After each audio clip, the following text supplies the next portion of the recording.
میرے لورز بھی ہیں، میرے ہیٹرز بھی ہیں. یہ عزت اللہ کی طرف سے ہے. کسی کی ذلت ہے تو وہ اللہ کی طرف سے ہے. ان کے لیے ضرورت ہے کہ نوک نوک کہ ہم نے جو کچھ بھگتنا تھا، جو کچھ بیڈ ٹائم جو بھی ہم نے دیکھنا تھا وہ دیکھ چکے ہیں.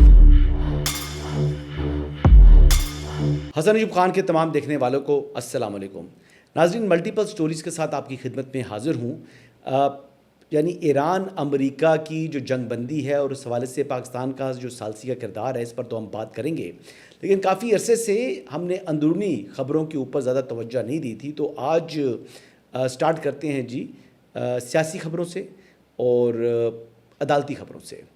اگر سیاسی اور عدالتی خبروں کا دونوں کو اگر ہم کلب کریں تو ایک سٹیٹمنٹ سامنے آیا ہے پاکستان تحریک انصاف کے ہی رکن قومی اسمبلی ہیں شیر افضل مروت. بظاہر تو وہ اپنی جماعت سے ناراض ہیں یا جماعت نے ان سے لا تعلقی کی ہوئی ہے، لیکن آج ان کا ایک بہت اہم بیان سامنے آیا ہے. وہ کہتے ہیں کہ وہ سہیل آفریدی کا الیکشن جو چیف منسٹرشپ کا ہے اس کو وہ آئینی عدالت میں چیلنج کریں گے. اچھا، وہ حوالہ دے رہے ہیں جی PLD 2018 سپریم کورٹ کا، اور کہتے ہیں اس بنیاد کے اوپر میں وفاقی آئینی عدالت کے اندر سہیل آفریدی کا الیکشن چیلنج کروں گا. اگر ان کی درخواست منظور ہو جاتی ہے وفاقی آئینی عدالت سے تو اس کا مطلب یہ ہوگا کہ وہ الیکشن ہوا ہی نہیں، اور اگر وہ الیکشن ہوا نہیں ہے تو پھر آٹومیٹکلی سہیل آفریدی کی وزارت اعلیٰ ختم ہو جائے گی، اور بقول ان کے کہ جو علی مین گنڈا پور ہیں وہ دوبارہ چیف منسٹر خیبر پختونخوا بن جائیں گے. اب وہ کیا کہہ رہے ہیں، پہلے ان کی گفتگو سنیں. میاں نواز شریف صاحب نے سینٹ کے ٹکٹ دیے تھے اور خان صاحب نے چیلنج کیے تھے. PLD 2018 سپریم کورٹ میں یہ ثاقب نثار صاحب کی ججمنٹ ہے، اسی کو جواز بنا کے کانسٹیٹیوشنل کورٹ میں میں چیلنج کر رہا ہوں. آپ کے لیے خاص کر یہ مدعا ہوگا کہ سہیل آفریدی کو ریورس کر کے علی مین کی وزارت کو بحال کیا جائے؟ اس دن تک اسٹے دے دیا جائے جس دن اس کی نامینیشن ہو. اب یہ آپ نے بات سنی کہ وہ بات تو وہ کر رہے ہیں، ساتھ انہوں نے یہ بھی کہا یعنی اپنی گفتگو کے اندر جس میں انہوں نے ادویات کا بتایا کہ خیبر پختونخوا کی جو موجودہ حکومت ہے وہ اپنے کمیشن کے لیے گجرانوالہ سے جعلی ادویات خرید کر خیبر پختونخوا کے ہاسپٹلس کے اندر جو زیر علاج مریض ہیں ان کو دے رہے ہیں. جبکہ ان کا جو تحریک انصاف کے اندر ایک اور جو بات سامنے آ رہی ہے، ایک اوپینین سامنے آ رہی ہے جس میں بار بار کہا جاتا ہے کہ اسمبلیوں سے استعفیٰ دے دیں. تو استعفوں کے اوپر بھی انہوں نے اپنا تبصرہ کچھ یوں کیا. اگر PTI کو توڑنا ہے تو پھر یہ فیصلہ لے لیں کہ KP کی حکومت کو بھی فارغ کریں اور اسمبلیوں سے بھی استعفے دے دیں. نتیجہ یہ ہوگا کہ آدھے لوگ اس فیصلے کو نہیں مانیں گے، خصوصاً وہ لوگ جو رواجی سیاست کرتے ہیں، اور یوں ان کی رائے بھی PTI سے جدا ہو جائیں گی اور KP میں حکومت کو یہ فارغ کر دیں گے.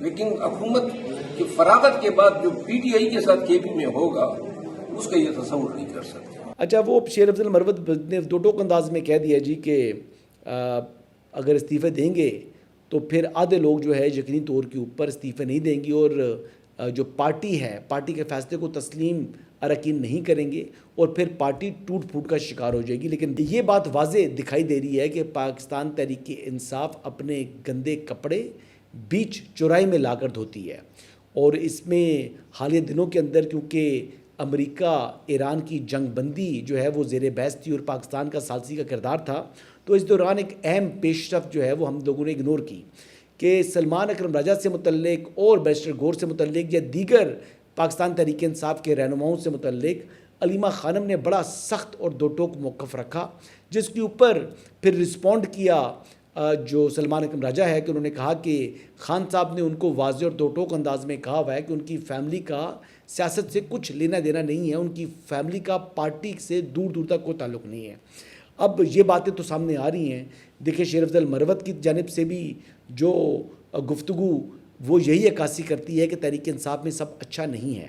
میں اس دن فواد چودھری صاحب کو سن رہا تھا، فیصل چودھری صاحب کو سن رہا تھا، تو وہ بھی جو گفتگو کر رہے ہیں وہ یہی بتا رہے ہیں کہ موجودہ جو قیادت ہے پاکستان تحریک انصاف کی وہ بہت نالائق ہے، اور جس طرح کے وہ فیصلے کر رہے ہیں اس سے پارٹی کو مزید نقصان ہو رہا ہے. بالخصوص جو حالیہ یعنی انہوں نے اسمبلی کا اجلاس کیا یعنی جو ارباب نیاز کرکٹ اسٹیڈیم کے اندر، تو بہت سے لوگ اس فیصلے کو بھی تنقید کا نشانہ بنا رہے ہیں اور وہ کہہ رہے ہیں کہ لا حاصل ان نیسیسری ایکسرسائز کی ہے اور میں نے تو اس کو کہا تھا کہ یہ پاکستان تحریک انصاف کا اوپن ایئر پولیٹیکل تھیٹر، میں نے اس کا نام دیا تھا۔ اب یہ شیر افضل مروت کی آپ نے جو میں نے آپ کو شارٹ سنوایا ہے، اگر وہ سنیں تو اس میں وہ کیا کہہ رہے ہیں؟ وہ کہہ رہے ہیں کہ اگر حکومت جو ہے وہ ہاتھ سے گئی خیبر پختونخوا کی، تو پھر پاکستان تحریک انصاف کی جو جماعت ہے اس کو یعنی دن میں تارے دکھائی دیں گے، وہ بڑی مشکلات سے دوچار ہو جائے گی۔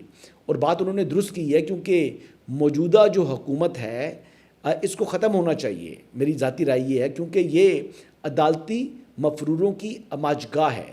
جن لوگوں کو عدالتوں نے سزائیں سنائی ہیں، انسداد دہشت گردی کی عدالتوں نے سزائیں سنائی ہیں، وہ لوگ آج بھی خیبر پختونخوا کے اندر دندناتے ہوئے گھوم رہے ہیں، بلکہ ان کی چودراہٹ ہے وہاں پر۔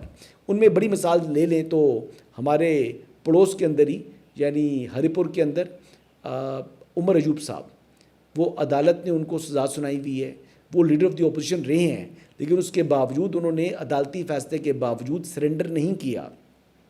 شبلی فراز صاحب نے سرنڈر نہیں کیا جی، زرتاج گل صاحبہ نے سرنڈر نہیں کیا، احمد چٹھا نے سرنڈر نہیں کیا، ملک احمد بچر نے سرنڈر نہیں کیا، اور وغیرہ وغیرہ۔ ایک لمبی فہرست ہے جن لوگوں کو عدالتوں نے سزائیں سنائی ہیں، وہ اس وقت روپوش ہیں، یعنی وہ خیبر پختونخوا میں پہنچ چکے ہیں اور عدالت کے سامنے یعنی سرنڈر نہیں کر رہے۔ تو اب تو ان کے جو فیصلے ہیں، عدالتی فیصلے، وہ حتمیت اختیار کر چکے ہیں، یعنی فائنلٹی، اب ان کے پاس اپیل کے رائٹس ختم ہو چکے ہیں۔ اور میں تو یہی کہوں گا کہ کیا خیبر پختونخوا پاکستان کا حصہ ہے؟ جو وزیر اعلیٰ کہتا ہے کہ میں آئینی وزیر اعلیٰ ہوں، بھائی آپ کے اگر حقوق ہیں تو پھر آپ کے فرائض بھی ہیں، اور اگر آپ ایک آئینی عہدے پر بیٹھے ہوئے ہیں سہیل آفریدی صاحب، تو آپ کا فرض بنتا ہے کہ ان عدالتی مفروروں کو گرفتار کر کے خیبر پختونخوا کی پولیس ان کو عدالت کے سامنے پیش کرے۔ لیکن نہیں، آپ ایسا نہیں کریں گے، کیونکہ آپ جو ہیں وہ آئین اور قانون پر بات آپ نے تھوڑی کرنی ہے، آپ نے تو اپنی سیاست جو ہے وہ چمکانی ہے، اور یہی آپ کر رہے ہیں۔ ابھی آپ دیکھ لیں جس طریقے سے آپ نے وہاں پر گئے تھے کشمیر کے اندر، لپٹنا پلٹنا پتہ نہیں کیا کیا بولتے رہے ہو یار، مطلب آپ سے بات تک سیدھی نہیں کر سکتے، تو اپنے آپ کو آپ آئینی وزیر اعلیٰ، خود کو خود ہی آئینی وزیر اعلیٰ کہتے ہیں۔ میں تو کہوں گا آپ ڈیزائنر وزیر اعلیٰ بن چکے ہیں۔ سہیل آفریدی اس وقت قبائلی وزیر اعلیٰ سے اس وقت ڈیزائنر وزیر اعلیٰ بن چکے ہیں، کیونکہ لوئی وطاں تک کا تو سفر انہوں نے عبور کر لیا نا کپتان چپل سے۔ کپتان چپل سے وزارت اعلیٰ کی کرامات ہیں کہ آپ لوئی وطاں تک پہنچ چکے ہیں، اور آپ اب ہیلی کاپٹر کے اوپر سفر بھی کرتے ہیں۔ اب یہ ششکے تو آپ کو جو ہیں وہ پسند آ رہے ہیں نا، سن گلاسز بھی آپ پہنتے ہیں اور سٹائل میں بات کرتے ہیں، میں وزیر اعلیٰ ہوں، تو ٹھیک ہے جی۔ اب وزارت اعلیٰ جو ہے آپ کی، اس کے پیچھے آپ کی اپنی جماعت کے لوگ پڑ چکے ہیں، یعنی شیر افضل مروت صاحب اب ہاتھ دھو کر آپ کے پیچھے آ چکی ہیں، تو اللہ خیر کرے۔ بہرحال جی، میں بات کر رہا تھا پارٹی کے اندر اختلافات کی، علیمہ خانم کی جو ناراضگی ہے وہ تو ایک طرف ہیں، وہ نالا ہیں پاکستان تحریک انصاف کی لیڈرشپ سے، لیکن ایک بات اور بھی ہے کہ ان کے جو 26 نومبر سے متعلق مقدمہ ہے، جو کہ راولپنڈی کی انسداد دہشت گردی کی عدالت میں چل رہا ہے، گزشتہ تقریباً 2 مہینوں سے 25 فروری سے اونورڈ ہر بار علیمہ خانم حاضری سے استثناء کی درخواست دائر کر دیتی ہیں۔ پہلے انہوں نے موقف اختیار کیا تھا کہ میں ریگولر پیش ہوں گی، انہوں نے 2 ڈیمانڈز کی تھیں عدالت سے۔ ایک تو وہ فرما رہی تھیں کہ ان کا جو CNIC بلاک ہوا ہے اس کو کھولا جائے، تو اس کو ان بلاک کر دیا گیا، اور دوسری ان کی ڈیمانڈ تھی کہ ایک انہوں نے بینک اکاؤنٹ بتایا تھا کہ جس کے اندر ان کا ایسا اماؤنٹ موجود ہے جو کہ ان کو یعنی ڈے ٹو ڈے افیئرس کے لیے وہ استعمال کرتی ہیں، تو وہ بھی ڈی فریز کر دیا عدالت نے۔ لیکن عدالت سے جو آپ نے مطالبہ کیا، عدالت نے تو وہ تسلیم کر لیا، لیکن اس کے باوجود آپ تقریباً 9 سے 10 پچھلی پیشیوں کے اوپر آپ پیش نہیں ہو رہی۔ اب یہ کیوں نہیں پیش ہو رہی؟ یہ نون کوآپریشن ہے آپ کا۔ اور دوسری جانب میں آپ کو یہ بتا دوں کہ جو پروسیکیوشن کی علیمہ خانم کی ضمانت کی منسوخی کی درخواست ہے، وہ بھی اس وقت عدالت کے اندر دائر ہے، اور اس کے اوپر علیمہ خانم کو نوٹسز بھی جاری ہو چکے ہوئے ہیں۔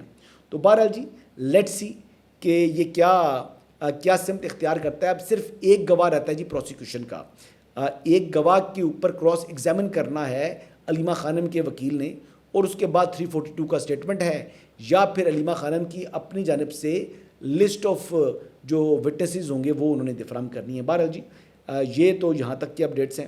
آگے بڑھتے ہیں، اگلی بات کرتے ہیں، عدالت کی بات کرتے ہیں۔ تو